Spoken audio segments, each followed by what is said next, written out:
haven't time, money, or many friends. The things you are looking for, Monte, are in the world, but the only way the advantage chap will ever see 99% of them is in a book. Don't ask for guarantees, and don't look to be saved in any one thing, person, machine, or library. Do your own bit of saving, and if you drown, at least die knowing that you were headed for sure. Quotes. By the world. As with most I think these are classic quotes in the sci-fi, book. the female representation in this feels underdeveloped and shallow, something that Bradbury later regretted, particularly with the character of Clarice, who comes across more like a manic pixie girl and a plot device as opposed to a fully fledged character. However, I think the story serves as an important reminder as to why we should all be reading, especially the books that they don't want us to read. Facts. God works in mysterious ways. I failed my sophomore year, therefore I had to take English over the summer in order to get that credit. And during that credit, I was able to read. Well, I didn't really read. I watched the movie of Fahrenheit 451. Pretty much got the gist of it. But recently, I cannot stop thinking about that book. Now, that book is a banned book. You cannot read that in schools. It cannot be held in school library. I'm pretty sure it's banned in regular libraries. That book is about censorship.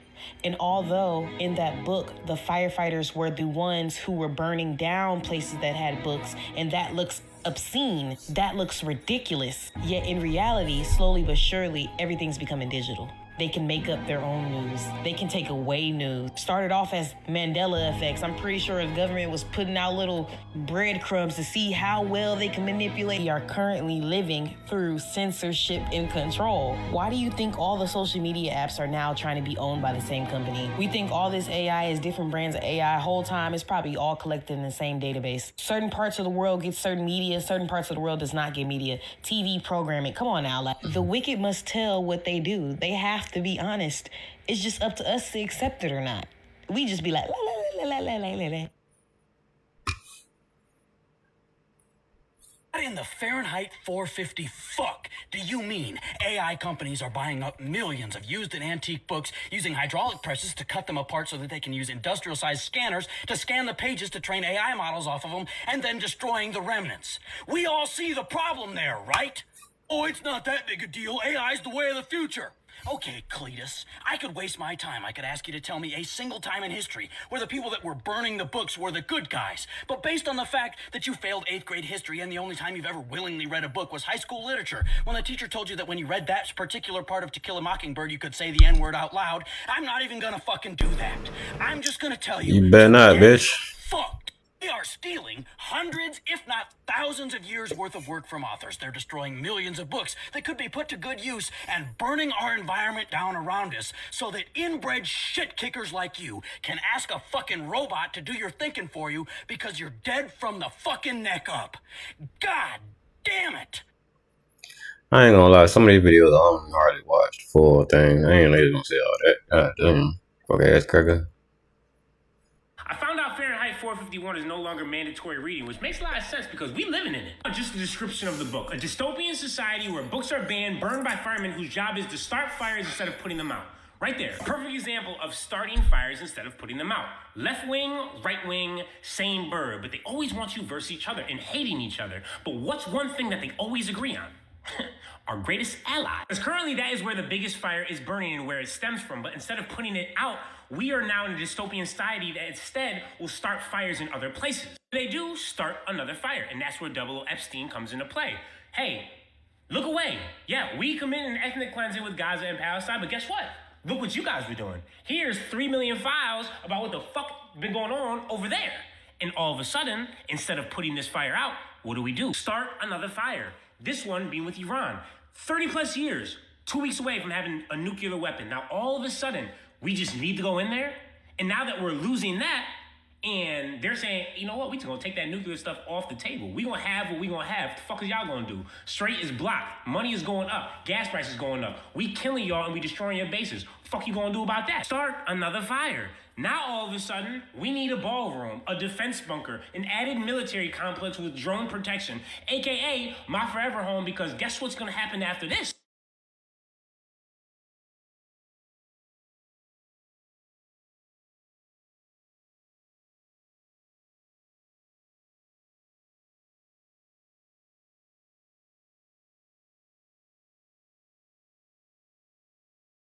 Now, Damn it, I was on mute the whole time.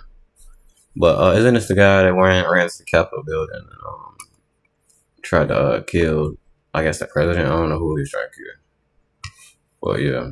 all of a sudden, we need a ballroom, a defense bunker, an added military complex with drone protection, aka my forever home, because guess what's gonna happen after this? Oh, we are going right back to war because we live in a 48-hour society where chaos, cliques, and drama Oops, my bad. solve more and keep the story going instead of solving the actual problems that are at bay.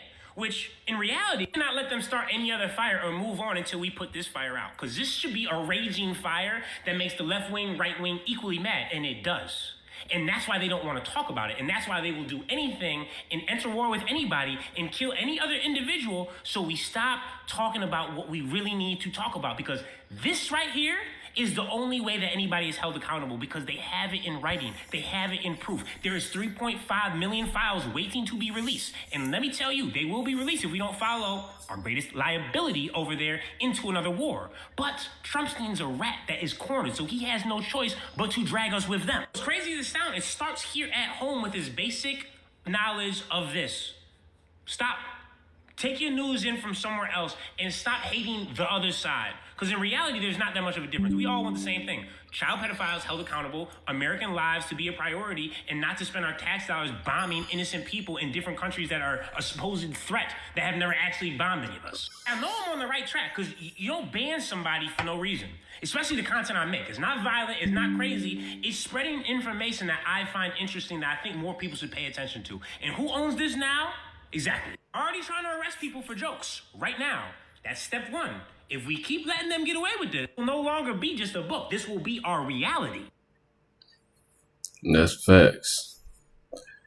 I know y'all see my thing. I can't use my cursor, but my chat.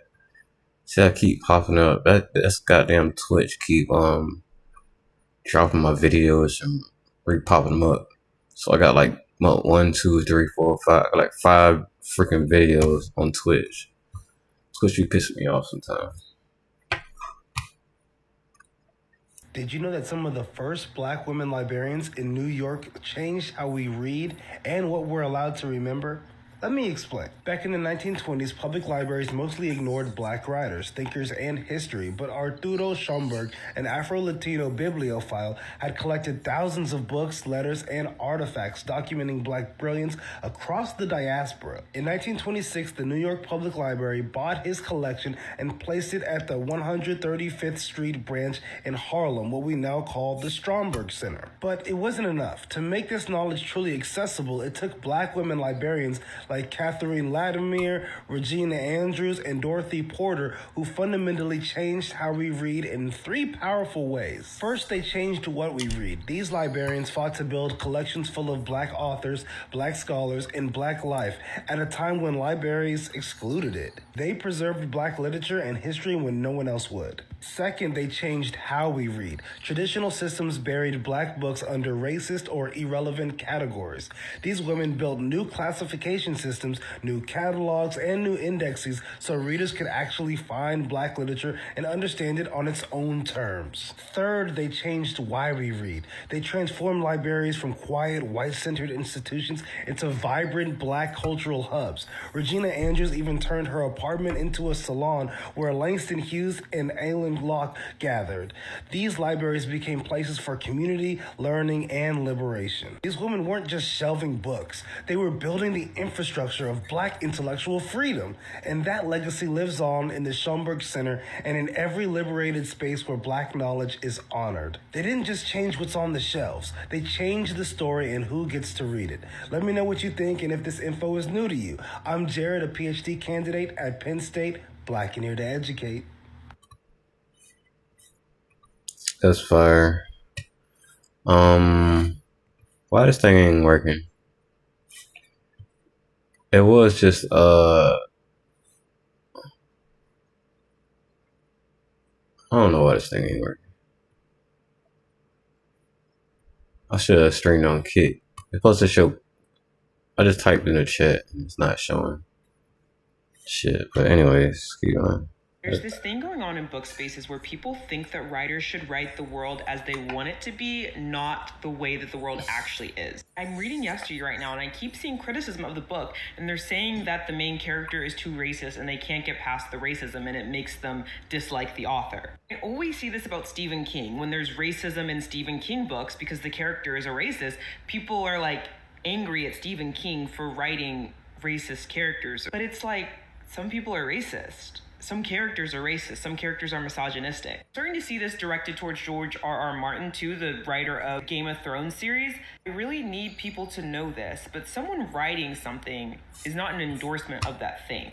Like, someone writing a character who's racist is not an endorsement of racism. Someone writing a character that's from a specific place, the R.F. Kuang of it all, doesn't mean that they endorse that place. It's a plot device in the story. I think it's getting a little bit scary how people are unable to like understand that writers writing about things that are like problematic or unseemly doesn't mean that the writer is co-signing something that's unseemly or problematic or uncomfortable.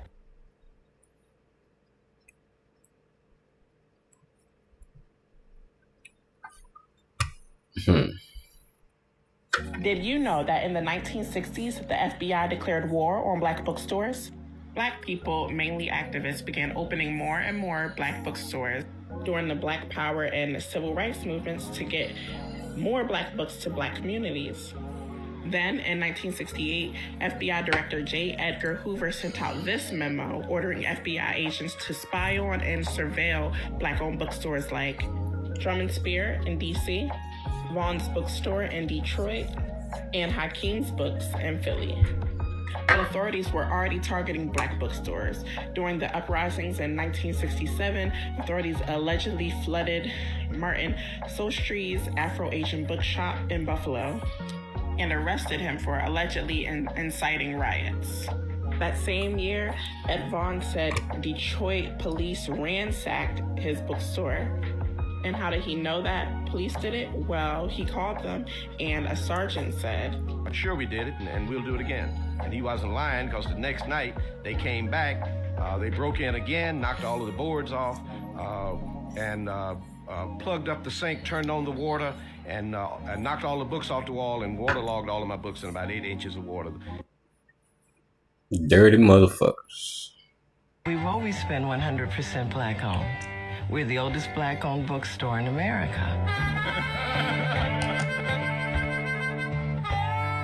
I didn't mean to mash that.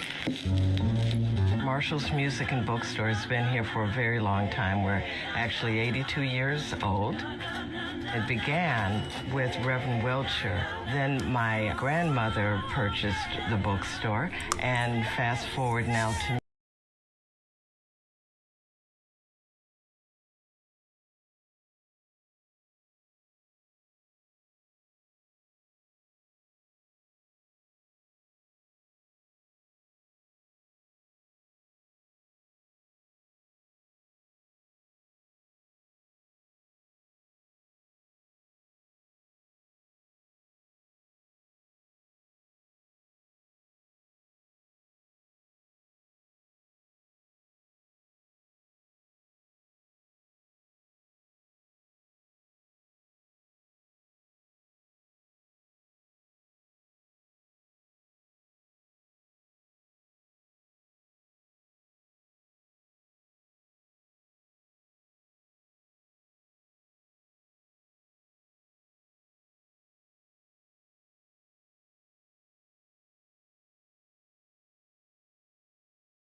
Man, I was on mute the whole fucking time. That's why I need people in here so they can help me. God damn it. I gotta start over. Let me go back.